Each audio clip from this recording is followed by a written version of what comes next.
بسم الله الرحمن الرحيم. الحمد لله رب العالمين. اللهم صل على سيدنا محمد طب القلوب ودوائها وعافية الأبدان وشفائها ونور الأبصار وضيائها وقوت الأرواح وغذائها وعلى آله وصحبه وسلم. أما بعد, nasiha yetu katika siku hii ya leo ni juu ya mada ambayo tumeanza nayo katika nasiha iliyotangulia, nayo ni kazi za misikiti. Nilionyesha katika nasiha iliyopita kwamba misikiti ni sehemu kubwa na ya thamani katika jamii na katika maisha ya watu kwa jumla. Misikiti nikagusia katika kazi zake ni ilmu, kusambaza ilmu na vile vile kumtaja Mwenyezi Mungu katika misikiti, jambo ambalo kwamba lafahamika. Nikaonesha kwamba wanawavioni tele wengi wametakharaj min almasajid. Leo tuoneshe kazi miongoni mwa kazi za misikiti. Miongoni mwa kazi za misikiti ni kutibu watu, matibabu. Mtume Muhammad sallallahu alaihi wasallam alitoa watu wenye kutibu misikitini, bali watu walikitibiwa katika msikiti. Tusome katika historia, utaona Sayyiduna Sa'd ibn Muadh radhiyallahu anhu wa ardah alipopigwa chembe katika vita vya Khandaki vinavyojulikaniwa, Mtume sallallahu alayhi wa alihi wa sahbihi wasallam aliamrisha masahaba wake wambebe tangu katika uwanja wa vita wamlete mpaka katika msikiti wake. Kwanza hili tulitizame, je, Mtume alikuwa ajua first aid? Naam, alikuwa ajua, kwa sababu bila shaka hapa tukiangalia kutoka katika sehemu za mashimo ya Khandaki mpaka kwenye msikiti wa Mtume kulikuwa na masafa kidogo. Na je, tujiulize, yule sahaba alibebwa vipi mpaka msikitini?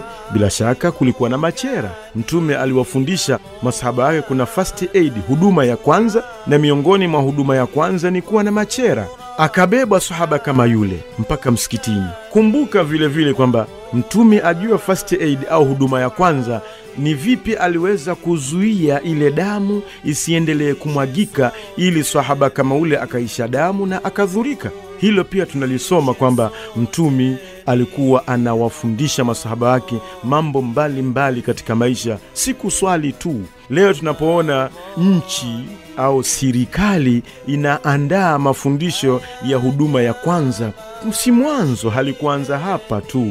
Hilo tangu wakati wa Mtume Muhammad sallallahu alayhi wa alihi wa sahbihi wasallam lilikuwa ni jambo Mtume aliwafundisha masahaba wake kupitia kwa Sa'd bin Muadh. Alipopigwa chembe, namna gani watambeba, vipi damu itazuiliwa isimwagike sana, na vipi watampeleka msikitini, na namna gani watamlaza katika msikiti. Kwa hivyo Mtume sallallahu alaihi wasallam alikuwa katika sehemu ya msikiti wake ametenga sehemu ya kuwauguza wale wagonjwa au wale wanaoathirika katika baadhi ya vita. Akawa amemweka Bibi Rufaida, Nana Rufaida, akawa amtibu Sayyiduna Sa'd ibn Muadh. Bila shaka Rufaida amesomea wapi unasi? Amesoma kwa Mtume sallallahu alaihi wasallam. Sidhani kama atawekwa Bibi Rufaida na hajui kufunga kidonda na hajui namna gani kuswafisha jaraha. Bila shaka yuwafahamu, na Mtume akamweka katika msikiti wake, ametenga sehemu, ikawa sehemu kama ile Bibi Rufaida amtibu Sa'd ibn Muadh katika msikiti wa Mtume Muhammad salawatu rabbi wasalamuhu alayhi. Hii yaonesha kwamba yataka waumini wa dini ya Kiislamu misikiti yao iwe na mashule, iwe na vyuo vikuu.